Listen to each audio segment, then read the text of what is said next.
नमस्कार दोस्तों, मैं जेपी आपका स्वागत है हमारी चैनल में। आज मैं आपको बताने जा रहा हूँ जीका वायरस के बारे में। तो जीका वायरस आज से कुछ दिनों पहले अहमदाबाद में कुछ केसेस पाए गए जीका वायरस में, और न्यूज़ वाले भैया बहुत चढ़ा बढ़ा के बता रहे हैं जीका वायरस बहुत ख़तरनाक है, ये है वो है।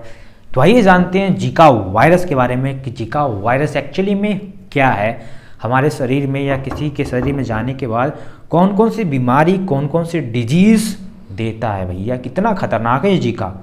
तो पहले ये जानते हैं कि जीका वायरस, जीका इसका नाम जीका क्यों पड़ा और कैसे पड़ा। तो देखिए, सबसे पहले जो जीका वायरस है वो पाया गया था अफ्रीका में।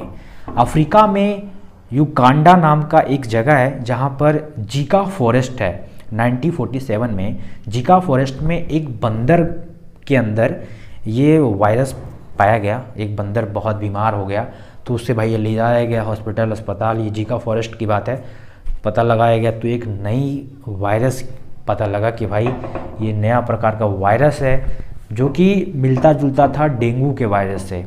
डेंगू का जो वायरस होता है ना, जो मच्छर काटने से होता है, उस चीज़ से मिलता जुलता था, लेकिन वो नहीं था, कुछ और था ये जीका वायरस। तो वहाँ पे उत्पत्ति हुई जीका फॉरेस्ट में 1947 में, जो कि अफ्रीका में है, युगांडा।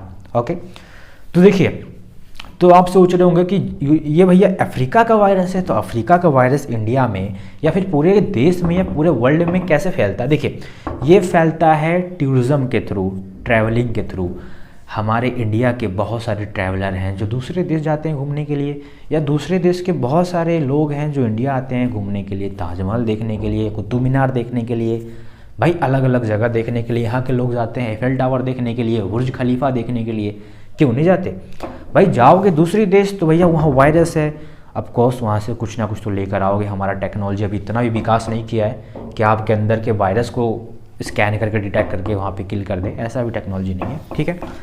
तो भैया ये ट्रैवलिंग इंडस्ट्री, ट्रैवलिंग के थ्रू ये वायरस आया हमारे इंडिया में, और भाई ये धीरे धीरे धीरे धीरे 2015-2016 तक ये बंदर से ह्यूमन में ट्रांसलेट होने लगा, ह्यूमन में फैलने लगा।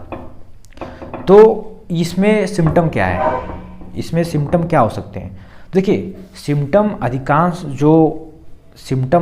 जो डेंगू के होते हैं ना, सर में दर्द, अत्यधिक ठंड लग के बुखार आना, लाल आँख पड़ जाना, रैशेस आ जाना, खुजली होना, ये सारे सिम्टम इसमें हैं। लेकिन बहुत सारे केसेस में देखा गया है कि सिम्टम होते ही नहीं है ना। आप कोई वायरस इन्फेक्ट करेगा तो आपको पता ही नहीं चलेगा, क्योंकि कोई सिम्टम शो करता ही नहीं है, ठीक है। और ऐसा भी देखा गया है कि बहुत सारे ऐसे भी केसेस हैं, मतलब बहुत सारे केसेस ऐसे हैं जिसमें 99% चांसेस है कि डेथ नहीं होगा। मतलब अभी तक देखा गया किसी का डेथ नहीं हुआ इस वायरस के थ्रू। तो ये वायरस इतना भी खतरनाक नहीं है। लेकिन हाँ, अगर आप प्रेग्नेंट वुमेन है और ये वायरस अगर आपको इन्फेक्ट करता है, प्रेगनेंसी चल रही है आपकी, प्रेग्नेंट है आप, और आप जीका वायरस अगर आपके शरीर में जाता है तो आपको तो कोई नुकसान नहीं होगा, लेकिन आपके बच्चा जो आपके पेट में, उसको बहुत बड़ा नुकसान करेगा। क्या नुकसान करेगा, उसके ब्रेन में इन्फेक्ट करेगा और उसके ब्रेन को छोटा कर देगा, जिससे पागलपन, ब्रेन का काम ना करना, पैरालिसिस, ठीक से बोल नहीं पाना, है ना, इस सारे सिम्टम्स होंगे। यानी मेनली जो प्रेग्नेंट वुमेन है उनके लिए वायरस खतरनाक है, क्योंकि उनको अगर इन्फेक्शन होता है जीका वायरस का, तो जीका वायरस उनको तो कोई कुछ नहीं करेगा, लेकिन उनके बच्चों को इन्फेक्ट करेगा और उनके बच्चे को ब्रेन से लेकर के पूरा शरीर ख़राब कर देगा। बच्चा जिंदा रहेगा लेकिन उसके ब्रेन को छोटा कर देगा। ब्रेन जो एक्चुअली में जो बनना चाहिए, जो साइज़ होना चाहिए, वो बनने नहीं देगा, और शरीर भी पैरालिसिस कर सकता है ये।